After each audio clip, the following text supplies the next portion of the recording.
Good evening and welcome to another episode of The Taco Society Presents. That's Yes. right. And I'm Tony Tremblay and I'm here with my hosts, Sydney Sid. Lee. Yeah. Yeah, and, Phil Perrone? Phil Perrone. Yeah. Perrin or Perrone? We go Perrin, even though you could say Perron. Oh. Or you could say it the French way and go Perron.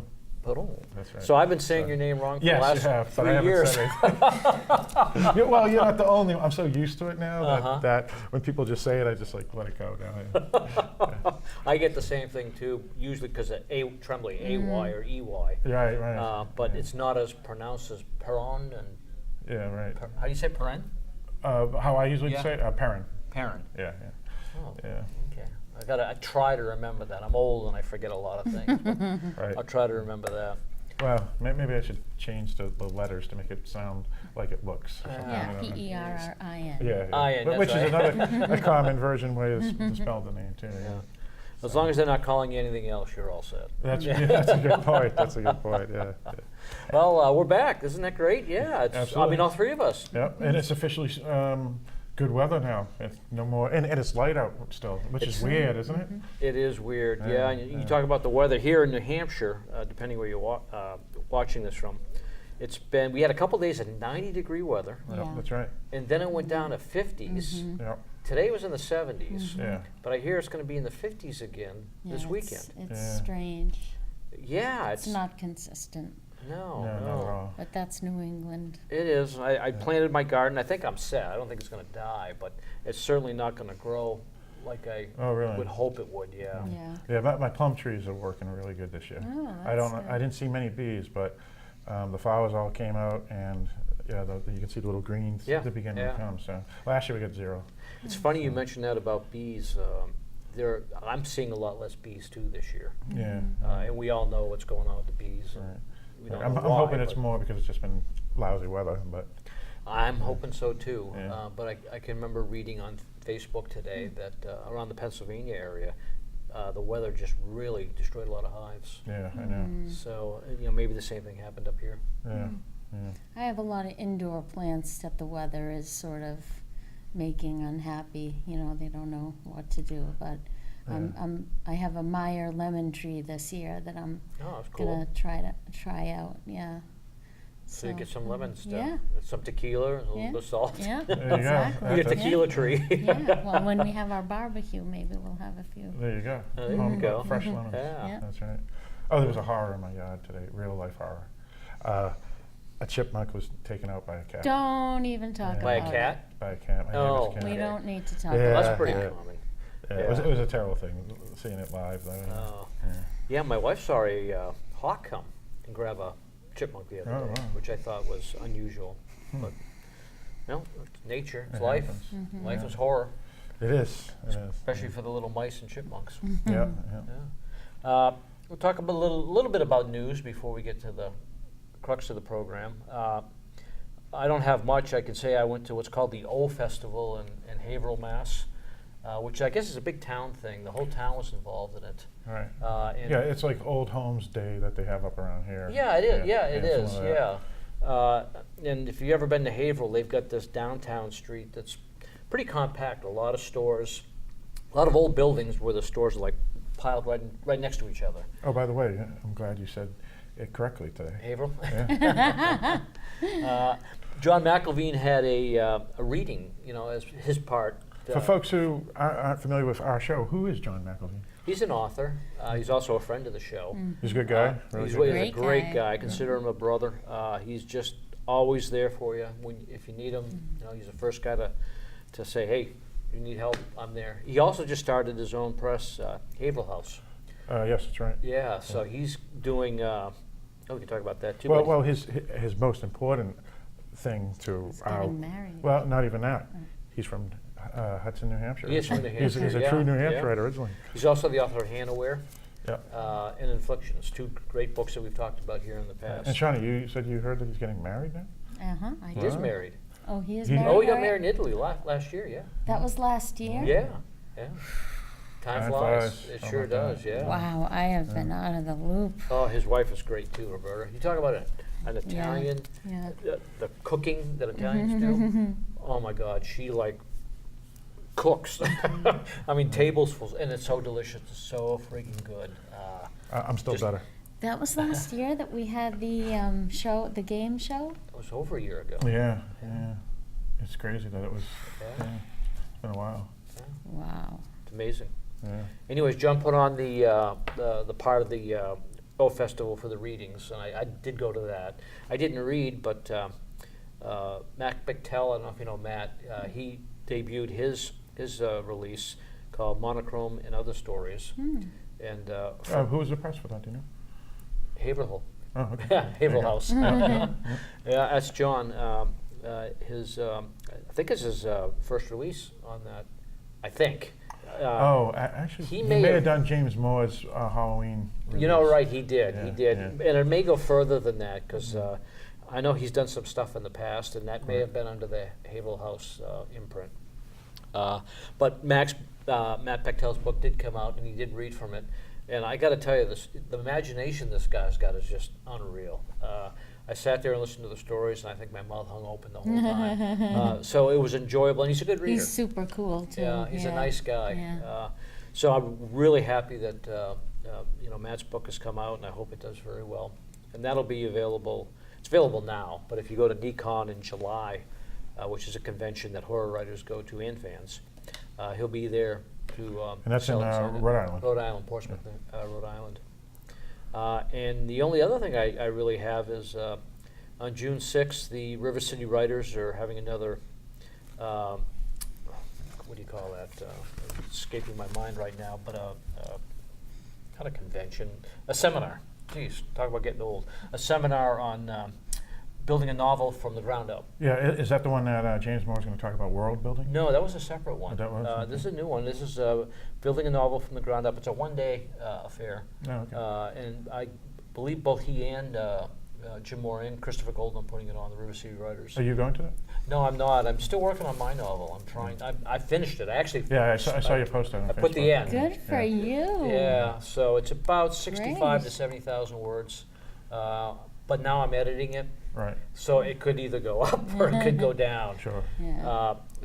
But yeah, I mean, it's. I'm really enjoying it. The people I'm sharing it with, primarily my writers club right now, they're helping me do the first edits. It's not going to be the last edits, but the first edits going really well. They're really enjoying it. And in another week, maybe 2 weeks, I'll send it out to a professional editor and have someone, really scrub it, go through Good. it.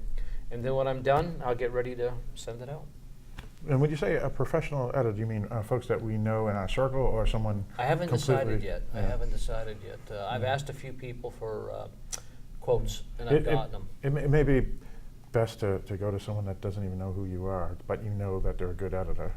Well, I almost prefer to go to somebody whose work I do know, Okay. so I can check, that I've worked with before. Well, I or- don't mean that. I mean they don't know you, but you may know their work. In other words, they don't know who you are, and so they see you as a fresh face without judgment. Yeah, as long as they know horror, Mhm. that would be the most important thing to me. I mean, other than their skills, Of course.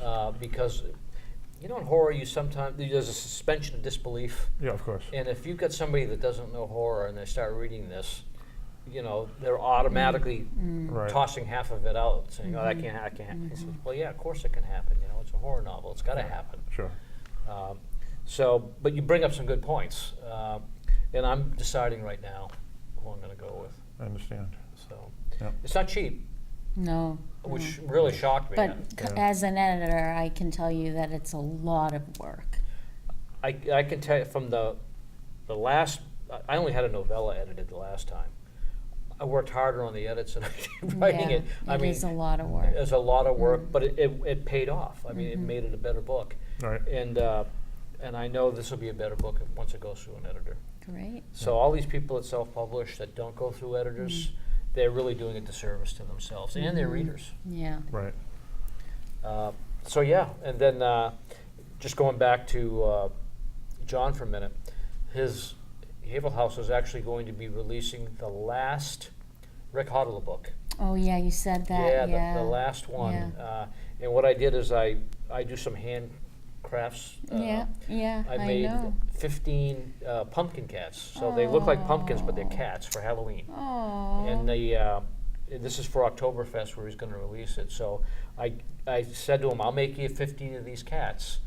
And for the first 15 people that buy Rick's book, I don't that is a want great anything from it, but I just want to idea. promote Rick's book because I think it's, I loved Rick. I think it's great. I haven't read the book, but I know it's going to be good. So I want to help promote Rick's book and do that. That's very cool. Yeah.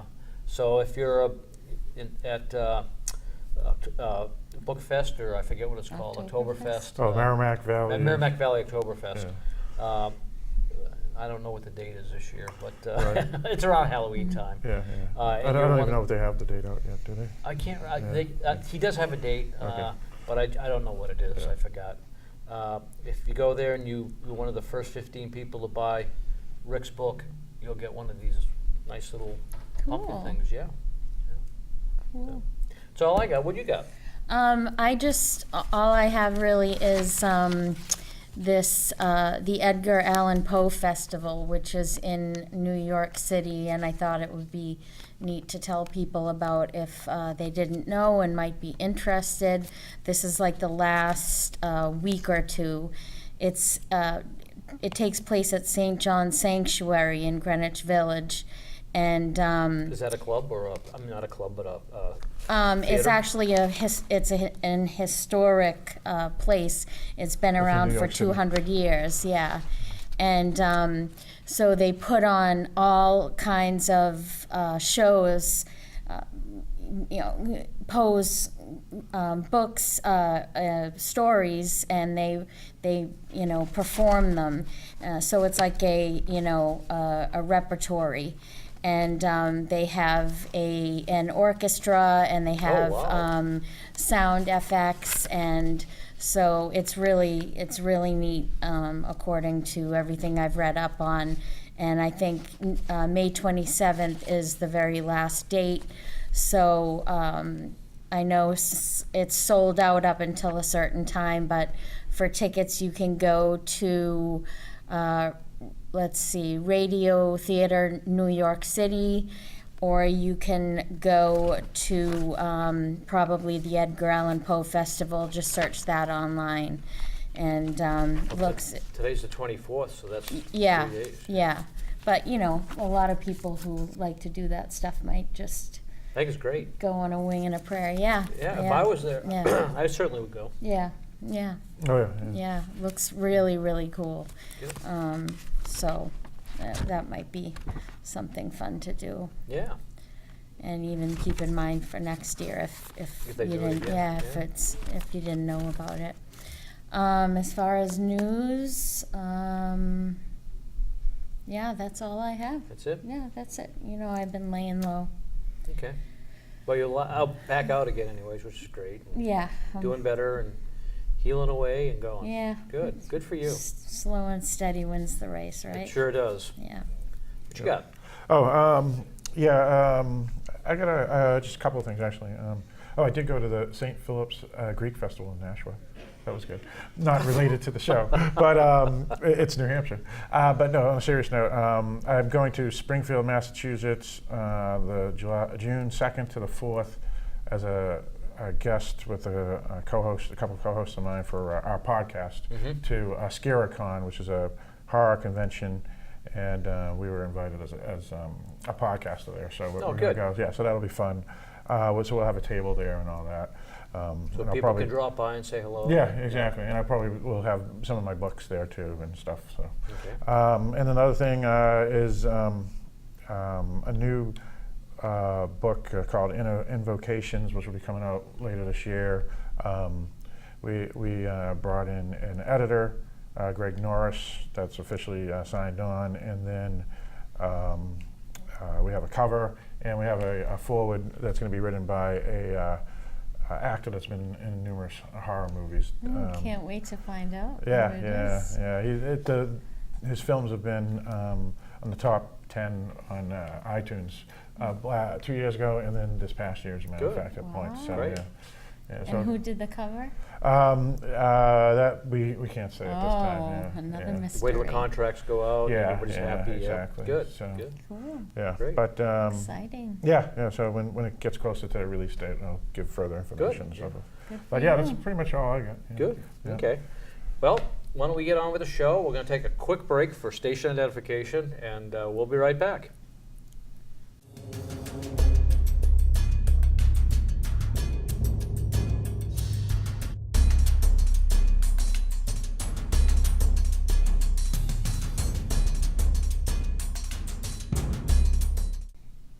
Hey, welcome back. Guys all set? I think so. Yeah, we decided not to have any guests this month. We're just going to sit and kind of talk, pretend we're at a bar, and speak about our what we've read lately. Some we call it favorites, but it's not really favorites. Maybe it's current favorites, or Yeah. stuff we're reading, stuff we have read that may be old, Yeah. that we've Yeah. read again. Mm-hmm. So just to get a conversation going. Since I'm not very good off the cuff speaking, I wrote a lot of my thoughts down on paper. So what we'll do is we'll each talk a little bit about a book, and then we'll read maybe a page. Does that sound right? Yeah, Sounds that good. sounds good. A page from each book, and go from there. She's laughing at me. I know why. The first book, and I do consider this one of my favorites. In fact, both of these I would consider favorites. This one is called 13 Views of the Suicide Woods. It's by Bracken MacLeod, and 13 Views of the Suicide Woods is published by Chizine. I know I said that wrong. Chizine? I think they're out of Canada, aren't they? Yeah, they're out of Canada. Yeah. Yeah, A great press. Brett's they're fantastic press, and they published a really good book. Bracken's work is great. In fact, he's got a story in here that was published in Eulogies, which was one of the anthologies that I'm involved with as Oh, an that's editor. right, Yeah, and we love Bracken, and that story that we published happens to be in here too. So. It was a good story, and I'm glad everybody that didn't get Eulogies will get to read it in here. But the 19 stories in 13 Views of the Suicide Woods, they run the gamut of horror and noir, crime type fiction. Most of these are reflective tales. A few go into some hardcore territory. A lot of them are horror, but most of them, they focus on internal torment, turmoil, anger, desperation, and in a few of them, salvation.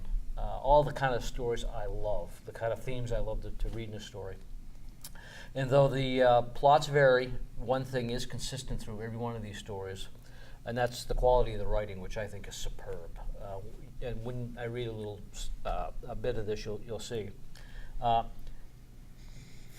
thing about these kinds of stories is you want to read these alone. I mean, they're that affecting, they're that good. You want to sit in an easy chair, maybe you can have scotch, maybe a beer, whatever, tequila, whatever you want. Or maybe in bed in the evenings, which is what I like to do. I go to bed early, I bring my book with me, and I'll read for an hour or two. Or outside on the deck, again, by yourself, no distractions. Because when you read them, you really don't want to be interrupted. You don't want to be interrupted from the story. You don't want your thoughts interrupted. And you'll really be thinking of these stories. They're not going to go away. It's an old cliche, after you turn the last page, you really do think about these stories. They're that good and they're that powerful. For instance, and I'll give you a few examples of some of these stories. How can you not think about the prostitute in a story called Looking for the Death Trick in her run-in with a serial killer? And it's not the kind of story you would think, that, cliched, prostitutes out there, serial killers after her. It turns out to be nothing like you would imagine. And it's very introspective and it's great. It's a really good story. Probably one of the most heartfelt and powerful stories in here is called, I forget what it's called. Now I gotta look again. Hang on.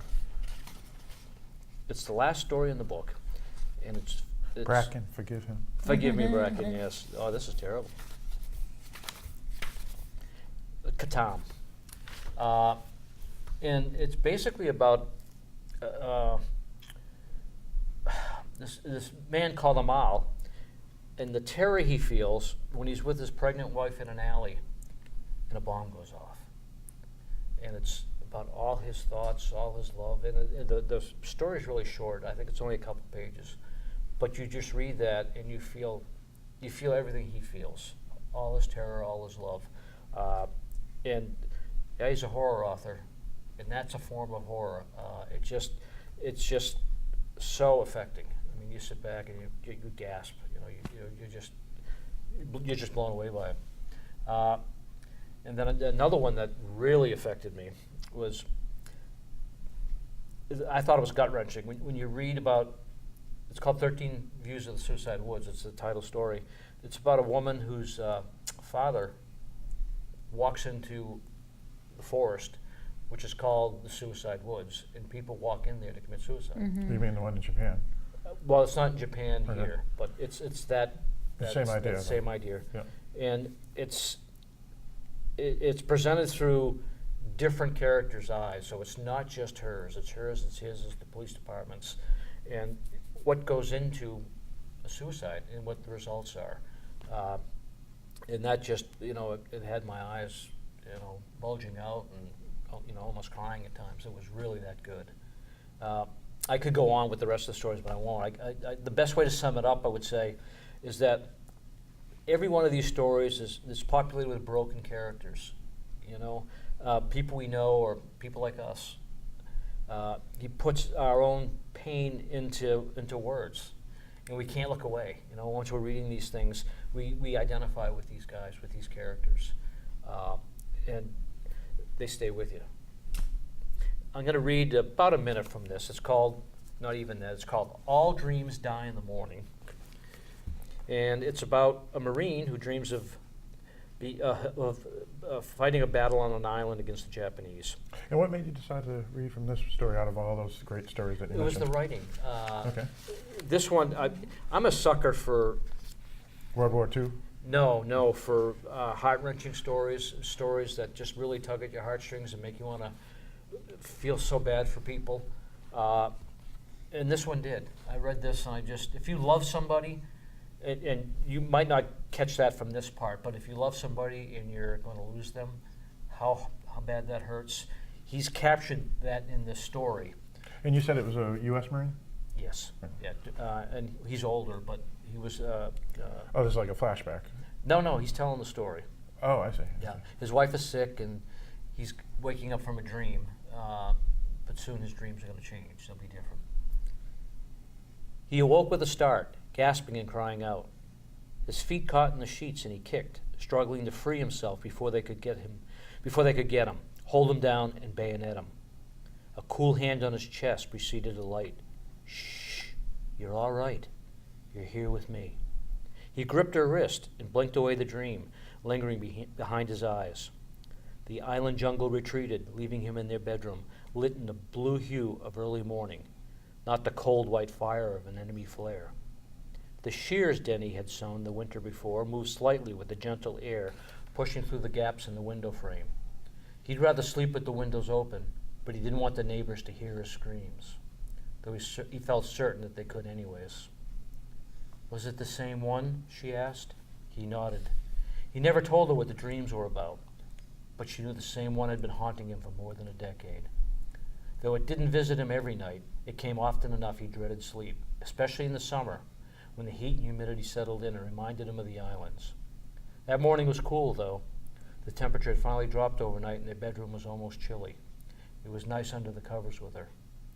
He fell back onto the pillow, and she lay down beside him with her head on his shoulder, tracing a finger up and down the center of his undershirt. Her touch was electric, and it made him stir under the covers.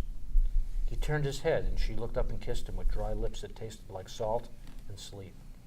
She smiled, and the lines around her dark eyes deepened, giving him a peek at her face as it would be in another 20, 30 years when those lines were permanent. He loved the future of her as much as the present and the past, all in that single moment. It sets it up for what's going to happen, but I just thought that was excellent writing. Very nice. You're next. Oh, this is a favorite of mine, and it's actually, it's not new. it was published in 2013, I think, and Aaron Goodmanson, the author, signed it for me in August of 2014, which was right when I was having my surgery. And right before I had my surgery, I was at the beach, and that's when I read this book, which is funny because it's called Snow Globe, and it's about a man who gets stuck in a tavern during a snowstorm, and I was reading it on the beach, which was completely, obviously contradictory, but I was totally able to put myself in the book and feel trapped in a snowstorm, even though I was sitting on a beach with, you know, the ocean and That's you the know, power- the that's the power of a 90 good degree writer. weather. Yeah. It was. So this is one of my favorites, and Aaron is one of my favorites, one of my favorite authors, and one of my favorite people. He's the kind of guy who, even though I haven't met him in person yet, I feel like he's one of my best friends Yeah. for life. You know, he's a wonderful person. He is a father. He plays guitar. He has written several short stories. And this, I think, was republished from another press that after this was released initially. So this is the original version. But I just really liked it. The lead character is just very tragic, and he is actually supposed to just be going home on his way from picking up some groceries. It's around Christmas time, and he can't help but stop at the bar. He is he's got a demon, you know, with Alcohol. drinking, yeah. And so he ends up fighting several demons in this bar during this storm, where he's trapped with some other people and some entities surrounding the bar, who end up being something even more than anyone could even imagine. But the writing is fantastic, and just to tell you a little bit about Aaron, and this was quite a while ago, so I'm sure he's updated his bio, but he lives and writes in the Chicagoland area. He has worked as a contributing writer and columnist for local and regional periodicals. His work has been published in numerous magazines and anthologies, including Apex magazine, which I love, Dark Moon Digest, Morpheus Tales, and Empirical magazine. From the Dusklands, Aaron's first collection is available via Hazardous Press. Aaron is a member of the Horror Writers Association, and you can visit him at aarongoodmanson.com.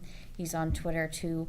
And he also did a short called Erica's, I'll think of it before I finish. Erica's Choice, was it? No, I'll think of it, but it was really good. It was maybe you can look it up while I read. It was like extreme horror, more extreme than anything he had written. But I am going to read from the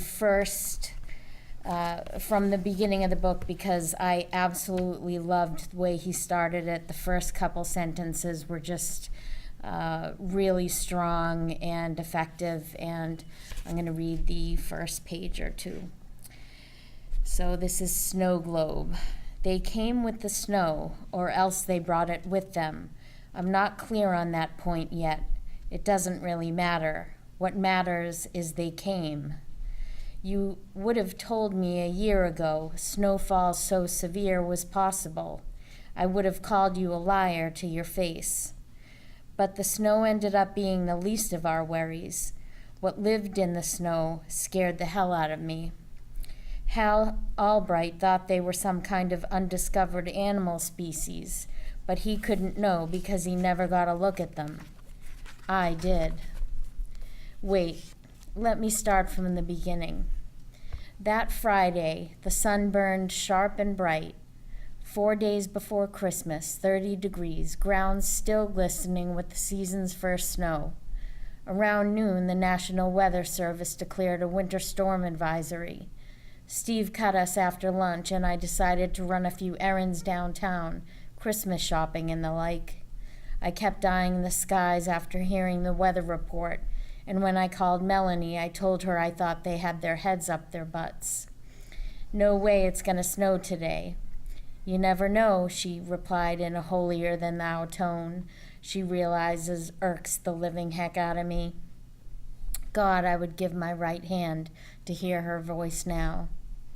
Weatherman's the only job you can have and be wrong every day, I grumbled. Melanie laughed. You're right, Grumpy. Don't forget to bring home butter, okay? Real butter, not that country crock gunk. I'm baking cookies for the Gallagher's Christmas party. Ugh, forgot. Do I need to get them something? Browsing the shelves at Hallmark landed near the bottom of the list of things I wanted to do today. Never fear, dear heart. I picked up a token present. God love you, Mel. She blew a kiss through the phone, her customary farewell, and we hung up. I filled up my Tahoe at Olaf Sitgo, then went to Ace to buy a new hammer to replace the one I busted last week. I'd been borrowing one of Steve's extras, and it felt like swinging a croquet mallet. Chances ran high Mel got me one for Christmas, but she didn't know the kind I wanted. It's the thought that counts, but not when it comes to my tools. Hungry holiday shoppers packed the aisles at Arch's Market, housewives hunting a rotisserie chicken and half a pound of potato salad. I considered a beeline to the butter, one and done, out the door, but decided the last second a quick detour through Arch's liquor department might be in order. I glanced over the bottles of wine and selected a Merlot with a picture of some pink flower on the label. I've never been a big connoisseur of the stuff. Then, with a quick about face, I yanked open the beer cooler and grabbed a 6-pack of Amstel. Beer, on the other hand, I connoisseur just fine. At the register, I considered adding a case of Budweiser to my order, since management had seen fit to stack a display right up front, but declined at the last second. The Amstel would get me through the night. Right. That was good. So, Yeah. You're up. Okay. Did you get the name? No, I didn't. Oh, you Yeah, I didn't. looked oh, through. okay, I'll find it. I actually did something a little different where I got more famous folk, meaning people we don't know necessarily. Oh, it's Erica's collection, I think. I'm pretty sure that's what it's called, yeah. Oh, okay, there you go. So I actually, and I decided to do books that I've been reading recently. Since work has been pretty busy, I haven't had as much time to explore new books as you have, Tony, or Sean, Sydney. So what I did was every time I need to read something, I grab this book here off my shelf, which is a collection of ghost stories by an author, M.R. James. He's a Victorian author, from obviously the UK, England. He was a professor. He used to write the stories and then read them to his students, so they would be in the smoky room with the scotch or near a fireplace, that type of stuff.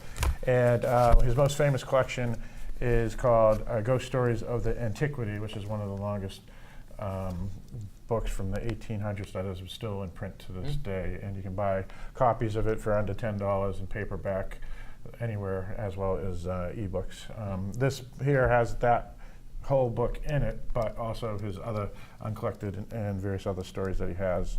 I discovered him by taking a class in college called The Ghost Story, or The Ghost Tale.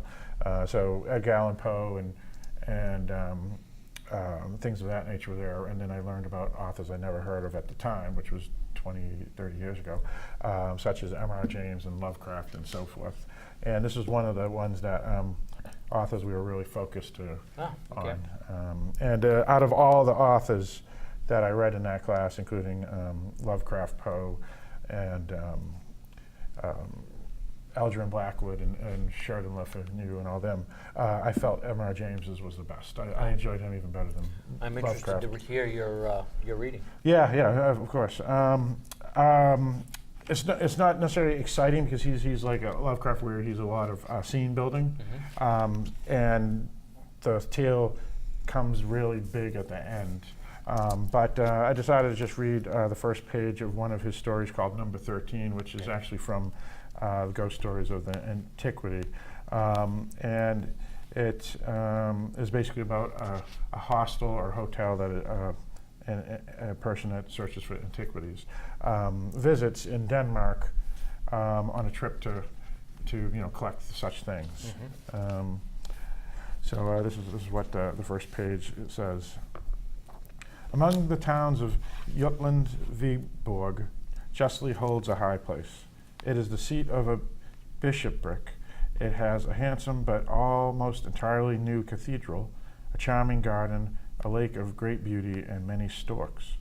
Near it is Hald, accounted one of the prettiest things in Denmark, and hard by is Finderup, where Marsk Stig murdered King Erik Glipping on St. Celia's Day in the year 1286.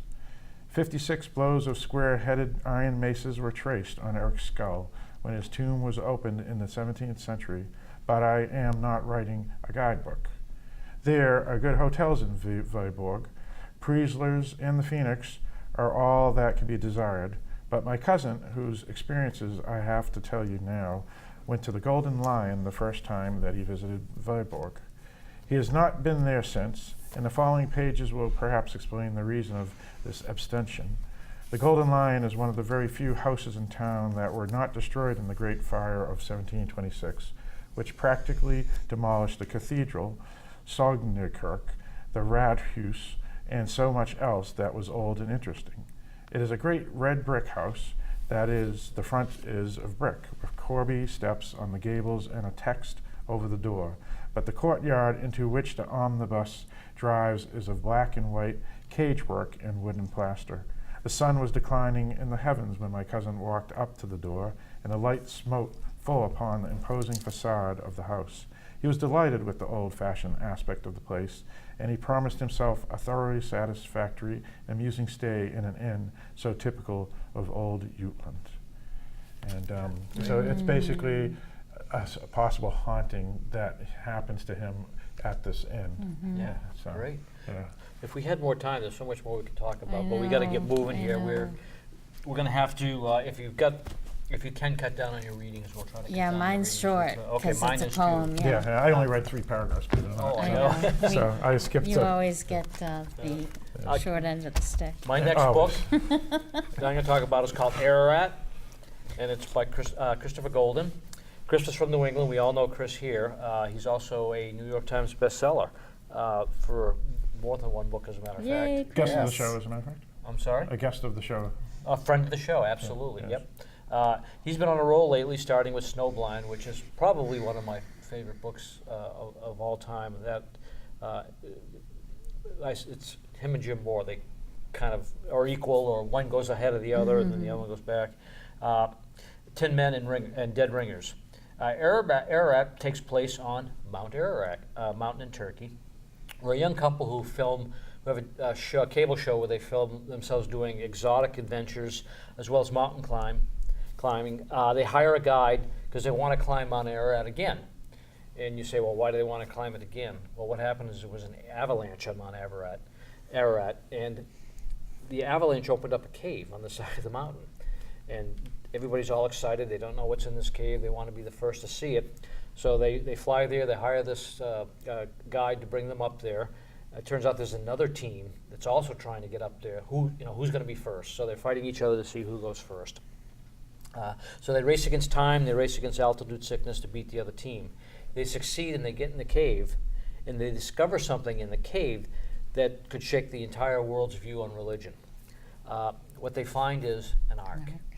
And you say, Noah's Ark. Is that Noah's Ark?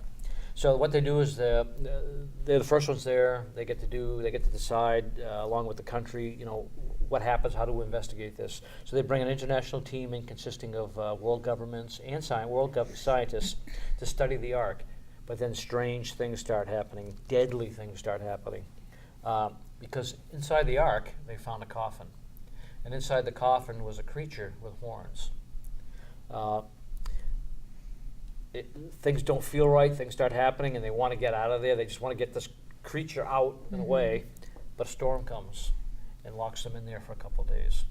So if you've seen 10 Little Indians or read the book, you know exactly what happens. It's a horror book, so things really do happen. They're bad things. And I'll make this part quick. What Chris Golden excels at is action and characterization, and he stuffs Ararat chock full of both. I mean, there's so many different ethnic origins of the people and the faiths, and he just winds up showing this tension remarkably well. I mean, you really feel it. It's fierce between all the characters, and I must say he handles it with respect as well as ingenuity. He really makes this work well. The thing I like the best about Ararat is that feeling of isolation, the paranoia and the bone-chilling cold. You were talking about being on the beach, reading about a snowstorm. Well, it's the same thing here. It's just, it's great. It permeates this novel, all three. The isolation, the paranoia, and the bone-chilling cold. You can feel his sub-zero temperatures. You feel the terror at every unexpected sound. You badly want them to break free of that damn creature, you know, and get away. Just get away from him. You'll read Ararat in 1 or 2 sittings. I mean, you get sucked in. You can't stop reading once you get going. I'm just going to read a few paragraphs myself here. It's about a man named Walker who's he's part of the government, but it's a part of the government nobody talks about. So, you know, it's got something to do with the military. He woke sweating despite the cold. Woke with a shout that startled Father Cornelius, who lay on the other side of the tent. He woke swearing and then rolled over onto his side, legs pulled up tight against his body. Walker whispered his son's name once, twice, and again, grateful to whatever gods there were that the boy was safe at home and not here with him, not in the Ark with that horn thing that invaded his dreams. Somehow, that had infiltrated Walker's mind, and he'd felt it there, even while he was sleeping. It knew him now, and he knew at least a tiny sliver of it. He felt its evil, and no matter what happened, he would not let it get down off that mountain. The evil had been on Earth, but it could be contained.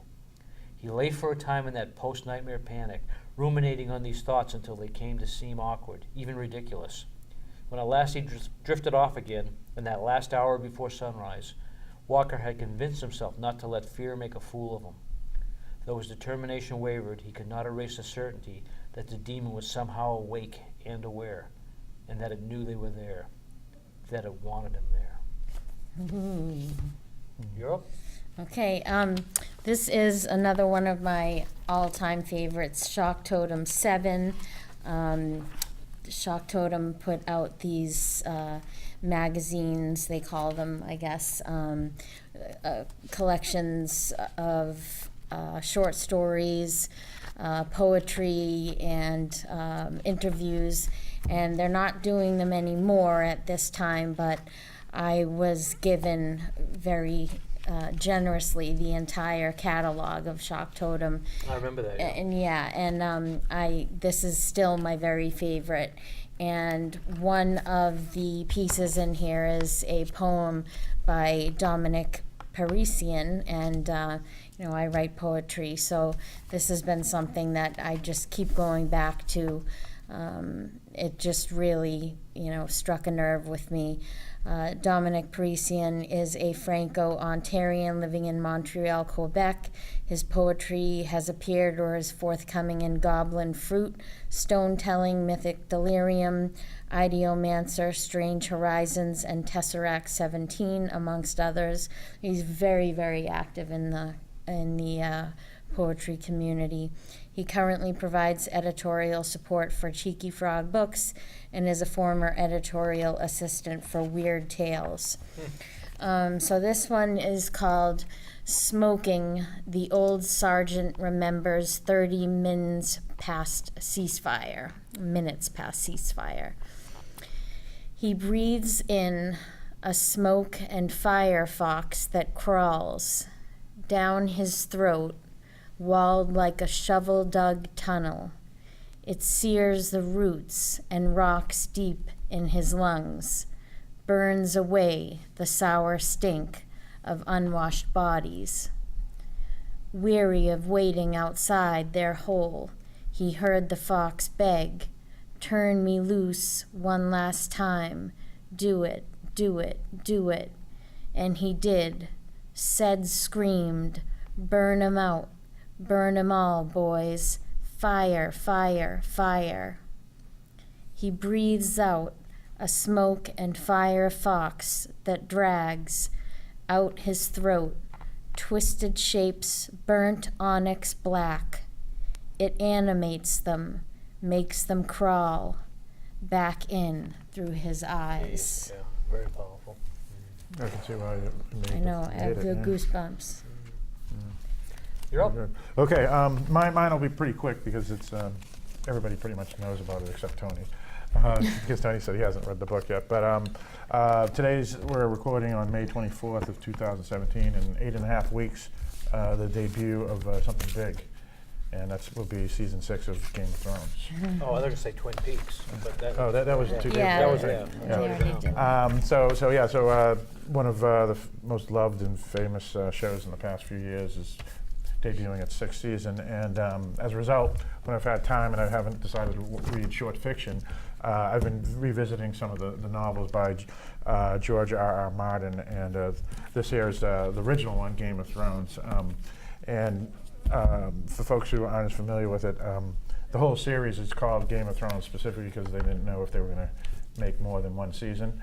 And so they just decided to keep the title of the first book to go straight through, because the real story is called The Song of Ice and Fire, and that's what the whole book series is called, and that would have been a more appropriate title. But I decided to bring that in and just read a little bit from my favorite character's perspective, which is Sansa Stark, Team Sansa. I'll just read a couple of paragraphs, and folks who are interested, this is the most common book you can find anywhere at your local library, and people should definitely check it out. This book does follow the season 1 of the show almost spot on. They diverge a little bit after season 1, but season 1 is the first book. So I will read from the book. Here we go. When Sansa finally looked up, a man was standing over her, staring. He was short, with a pointed beard and a silver streak in his hair, almost as old as her father. "You must be one of her daughters," he said to her. He had gray-green eyes that did not smile when his mouth did. "You have the Tully look." "I'm Sansa Stark," she said, ill at ease. The man wore a heavy cloak with a fur collar fastened with a silver mockingbird, and he had the effortless manner of a high lord, but she did not know him. "I have not had the honor, my lord." Septa Mordain quickly took a hand. "Sweet child, this is Lord Peter Baelish of the King's Small Council. Your mother was my queen of beauty once," the man said quietly. His breath smelled of mint. "You have her hair." His fingers brushed against her cheek as he stroked one auburn lock. Quite abruptly, he turned and walked away. And that's all I'll read. But, Excellent. Yeah, that's good writing. It That's is excellent great writing, and people who are very familiar with the TV series know exactly what this where means. it's going. Yeah, exactly. So. Well, we went over by 2-3 minutes. We won't have the quiz. I mean, we've got a full show already. Time just flies. It just sure goes when you does. start It talking. does, yeah. I'll ask you one question, though. Oh, me? Both of you Oh, guys. both of Let's us, see if okay. you know. Yep. In The Shining, all 500 pages of Jack's novel say, "All work and no play makes Jack a dull boy." What odd fact distinguished these 500 pages in the movie? What odd fact? Distinguished. this is Well, I know the pages were, like he had them formatted differently, and he had them written like Yeah. triangles and all these other Yeah. things. Is that what you mean? Yeah. Something like It's that? part of what I mean. Okay. The the story is Yeah, go on. that Kubrick typed every one of them himself. Kubrick? Yeah. Oh, wow. Yeah. Really? Oh, my That's interesting. God. Yeah. Wow, that is very Yeah, that is interesting. OCD if I ever heard. Yep. Because you would think you would have Well, that's probably in Something I character would've delegated it to from what someone I. else. Yeah, Yeah. that's something I would have done. Yeah, I wanted to read it because I thought it was fascinating when I saw Yeah. that. Oh, that's a good question to ask. Nobody will Neat get it. trivia. Yeah. Right. Yeah. Well, thank you very much, guys. It's Yeah. great to have you guys back. It's great to do just a show with the three of us. Yeah, Indeed. Yeah. Indeed. We'll have to do it again sometime. definitely, yeah. Absolutely. We'll figure it out. Hopefully. We do have some guests coming next month, and in July, we have Nikon. We may have something else. We have to Yeah. sit and decide tonight over Yeah. tacos what we're going to do. Yeah, So, yep, we're off to tacos. yeah, sounds good. You All got right. it. Very Margarita and crunchy stuff. Thanks, everybody. Thank and we'll see you. you in a month. Yep.